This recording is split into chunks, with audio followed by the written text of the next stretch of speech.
Assalamualaikum Mam, welcome back to my YouTube channel. Hai Mam, hai semua. Selamat datang lagi di YouTube channel aku, Eki Reski. Gimana kabar kalian hari ini Mam? Semoga kalian semua selalu dalam keadaan sehat ya, seperti aku dan keluarga aku di sini. Hari ini aku nggak bakalan share video tentang cleaning motivation aku. Aku juga nggak bakalan share video tentang masak-masak ataupun belanja mingguan dan belanja bulanan. Jadi kalau kalian udah baca nih di thumbnail video aku udah tulis dengan jelas banget ya di situ. Di video aku kali ini aku bakalan bahas perjalanan aku dari awal pertama aku nge-YouTube sampai dengan aku dapetin si pin dari Google AdSense aku. Jadi biar kalian gak penasaran, tonton videonya sampai habis dan jangan di skip-skip ya Mam. Jadi awal pertama kali aku tuh nge-YouTube sebenarnya berawal dari iseng dan ketidaksengajaan ya Mam. Kalau ditanya sejak kapan tertarik dengan YouTube, aku tuh tertariknya udah lama banget.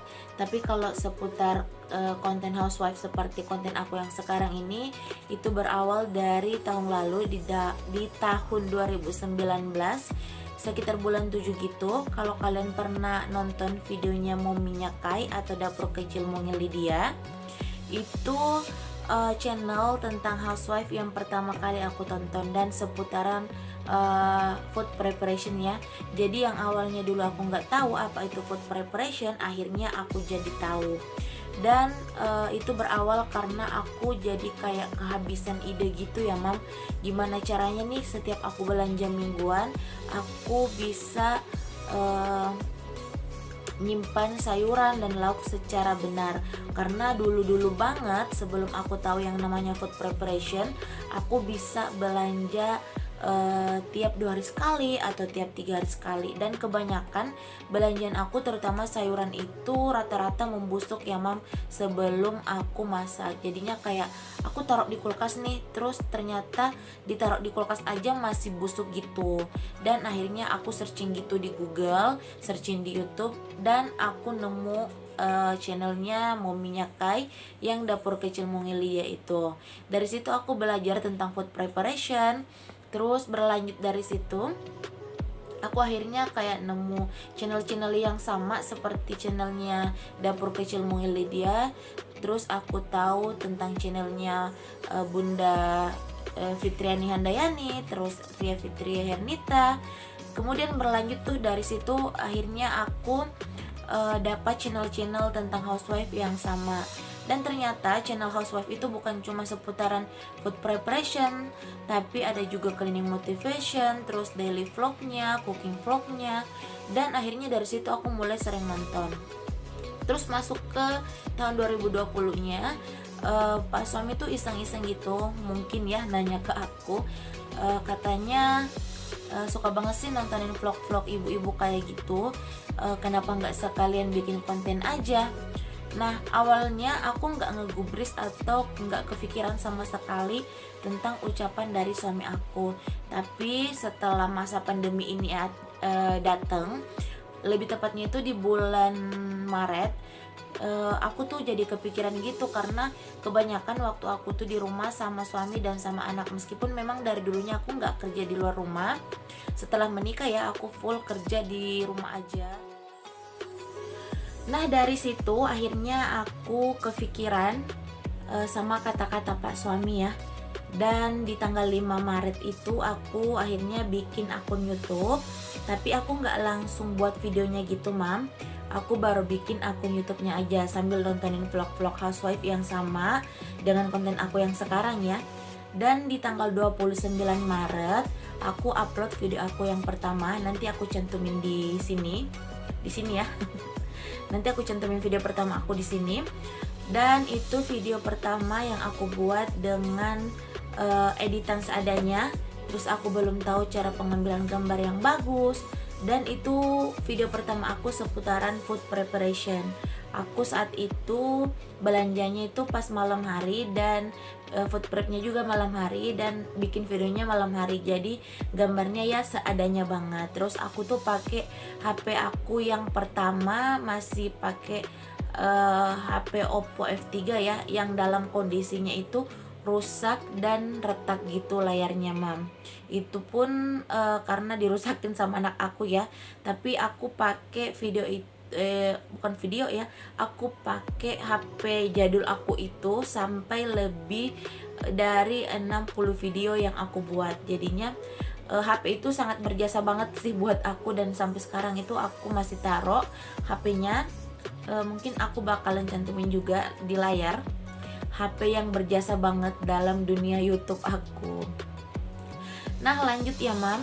Setelah aku upload video pertama, dari situ aku mulai promosiin akun YouTube aku, tapi masih seputaran teman terdekat, terus keluarga.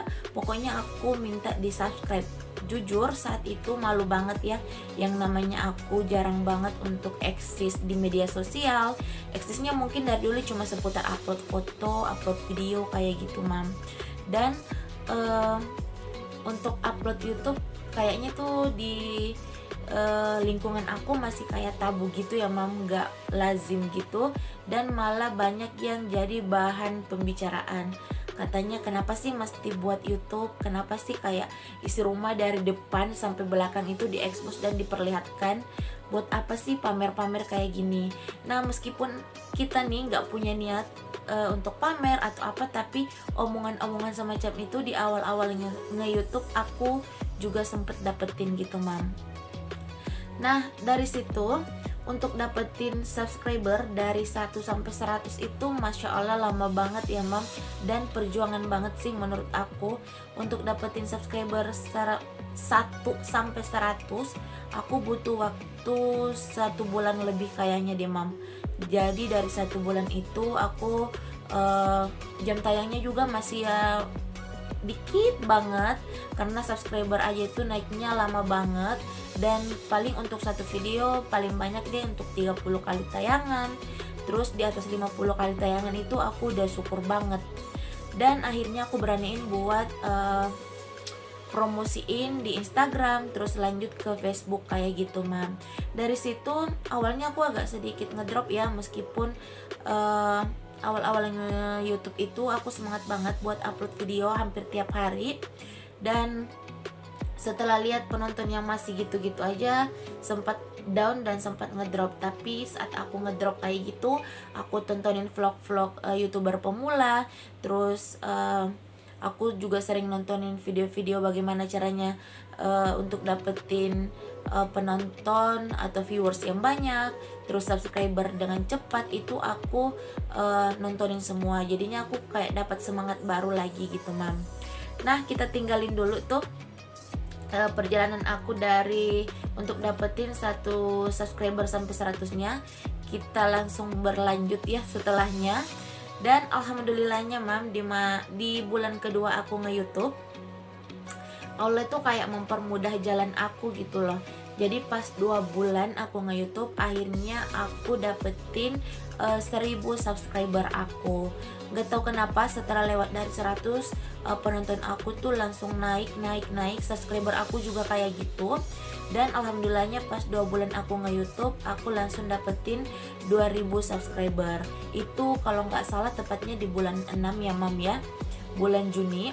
Dan dari situ aku sempat juga yang namanya jenuh upload, terus jenuh buat video, dan akhirnya aku upload videonya itu tiap 2 hari sekali, dan ada juga yang 3 hari sekali. Tapi itu gak berlangsung lama, dan karena aku punya tujuan untuk dapetin 4000 jam tayangnya lagi, aku ngumpulin 4000 jam tayang, jadinya aku semangat lagi tuh setelah itu.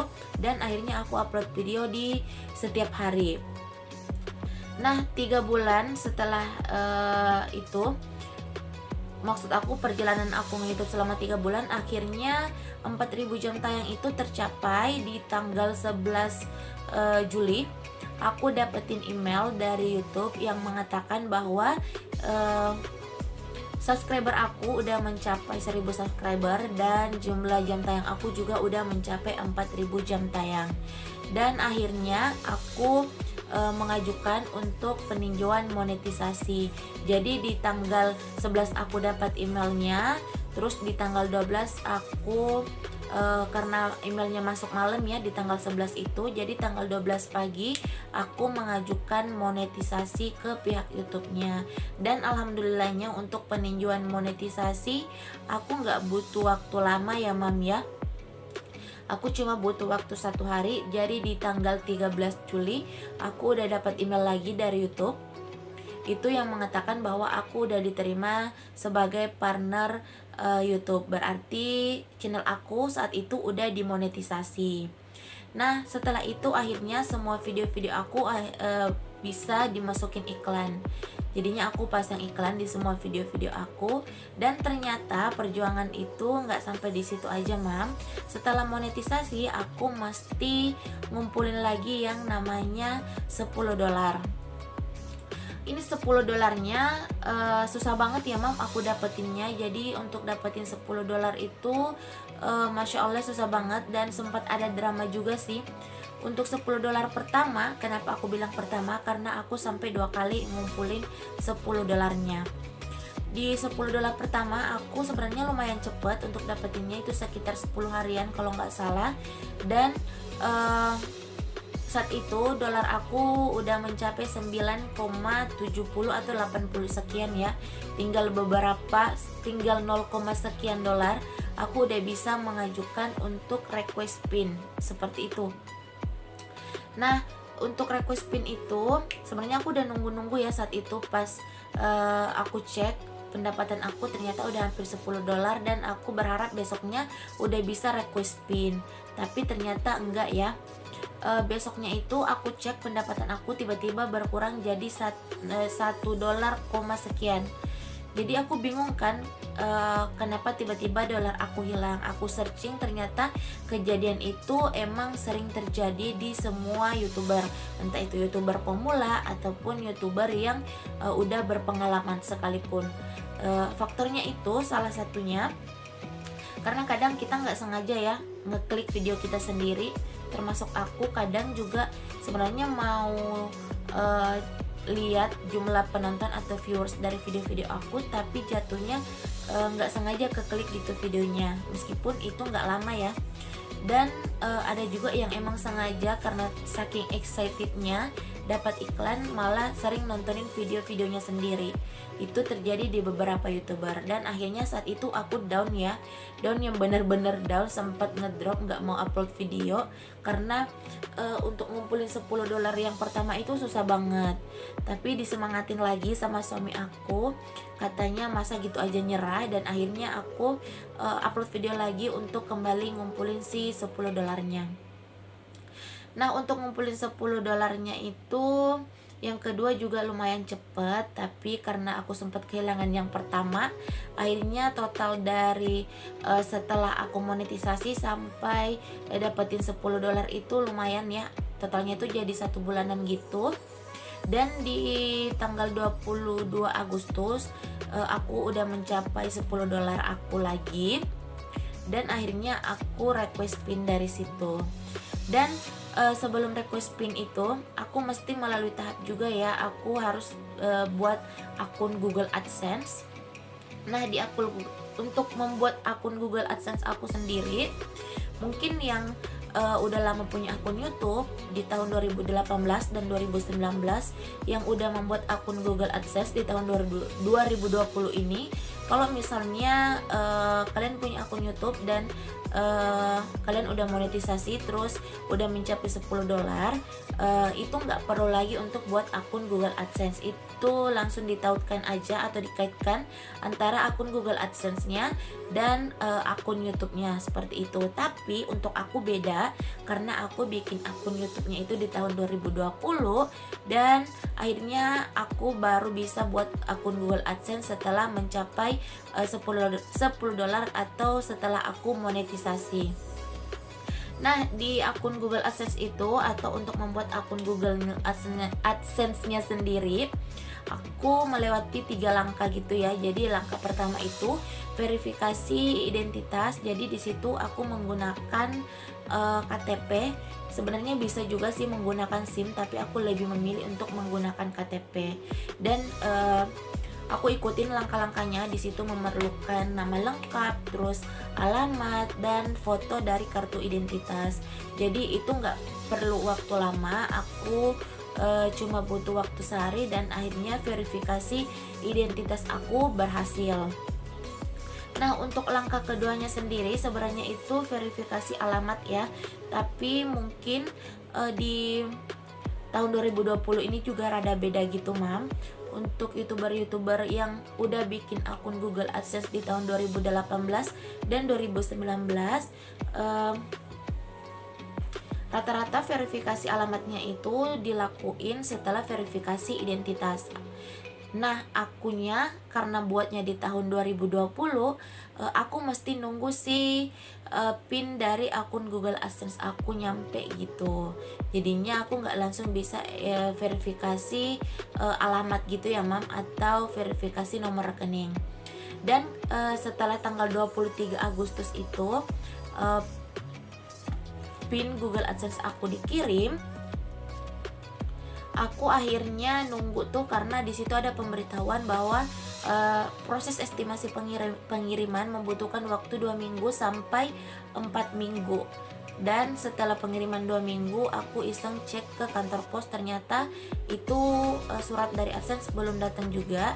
Terus akhirnya aku cek lagi setelah 4 minggu pengiriman, itu belum datang juga. Dan setelah 8 minggu aku cek lagi, itu masih belum datang juga. Dari situ aku akhirnya kayak ya udah deh, kalau emang rezeki nggak bakalan kemana, pasti nanti bakalan datang juga gitu. Dari situ aku udah masa bodoh. Dan kemarin itu iseng-iseng aku kepikiran kenapa aku nggak cek lagi ya, padahal udah 2 bulanan gitu. Dan akhirnya aku nyamperin kantor pos lagi dengan harapan kalau ada ya syukur, kalau nggak ada ya mesti sabar lagi, nunggu lagi kayak gitu, Mam. Dan akhirnya ternyata setelah aku tanyain ke pihak kantor posnya, akun Google AdSense aku yang ini udah dateng. Dan Masya Allah aku tuh gembira banget.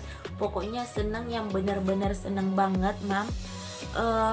Mungkin untuk sebagian orang ya, secari kertas ini nggak bakalan ada artinya, ini cuma secari kertas doang. Tapi untuk aku yang YouTuber pemula, dapetin kertas ini itu kayak dapetin harta karun ya, kata Mam Wiwit. Dan saking girangnya ini, pas aku terima di kantor pos, aku sampai loncat-loncat kegirangan gitu loh, Mam. Bahkan orang-orang pada ngeliatin, tapi ya udahlah, masa bodoh, orang mereka juga nggak tahu siapa aku karena aku pakai masker kemarin. Nah, di akun bukan akun sih, di dalam sini tuh ada PIN. Nah, buat kalian yang penasaran bentuk surat cinta dari Google AdSense itu seperti apa, jadi bentuknya kayak gini. Terus di sini itu kentara nggak sih, di sini tuh ada nama aku, terus di sini ada nama aku, terus ada nama bukan nama sih, ada alamat lengkap aku di sini. Dan di dalamnya itu aku tutupin ya. Di sini ada PIN yang aku tutupin. Terus ini ada langkah-langkah untuk memverifikasi alamat pengiriman yang mesti aku masukin ke dalam akun Google AdSense aku. Jadi PIN ini bakalan aku masukin ke dalam akun Google AdSense aku. Nah, kemarin pas nyampe rumah aku langsung verifikasi alamat, terus verifikasi nomor rekening. Dari situ karena emang aku punya nomor rekening ya, jadi langsung aku masukin aja. Dan aku nunggu nih kode yang dikirim dari AdSense ke nomor rekening aku. Tapi karena berhubung per hari ini ya bank tutup karena lagi libur, jadinya aku mesti nunggu sampai tanggal 2 di bulan November, bulan ini, bulan depan, untuk ke bank lagi buat buat apa ya, buat print out transaksi yang ada di buku rekening aku. Jadinya aku mau lihat apa benar udah ada kode yang dikirimkan AdSense ke rekening aku, dan kode itu bakalan aku masukin lagi ke dalam akun Google AdSense aku. Jadinya itu maksud dan tujuannya supaya pihak AdSense-nya itu mengetahui bahwa benar nomor rekening yang aku masukkan ke dalam AdSense untuk verifikasi nomor rekening itu benar nomor rekening atas nama aku. Dan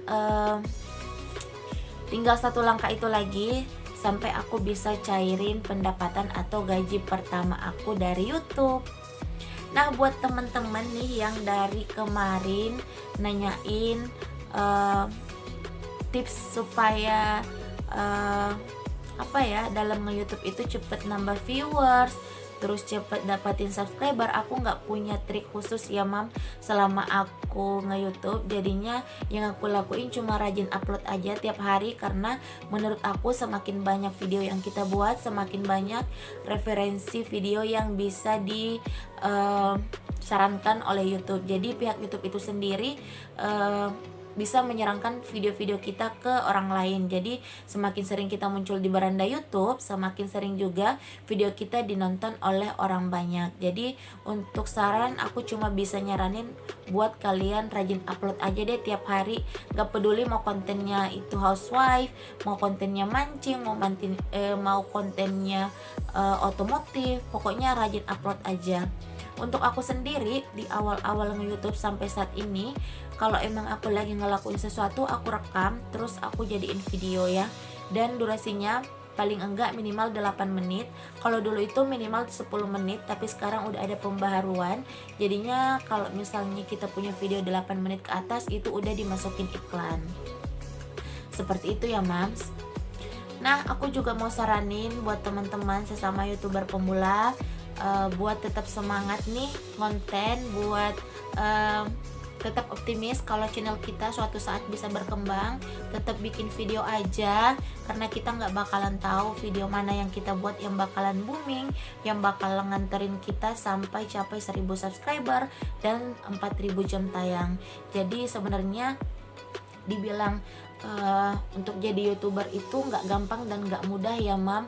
Apalagi aku udah ngerasain. Kalau dulu aku pernah nonton videonya siapa ya, aku lupa, pokoknya dalam situ dia cuma bilang dan nyebutin kalau cuma orang gila yang mau jadi YouTuber. Itu bener banget, kalau kalian gak punya mental yang kuat, kalian bakalan cepet nyerah dan bakalan cepet down.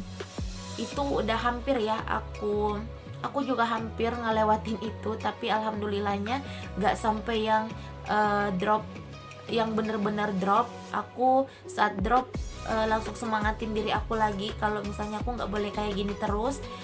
Usaha itu nggak bakalan mengkhianati hasil ya.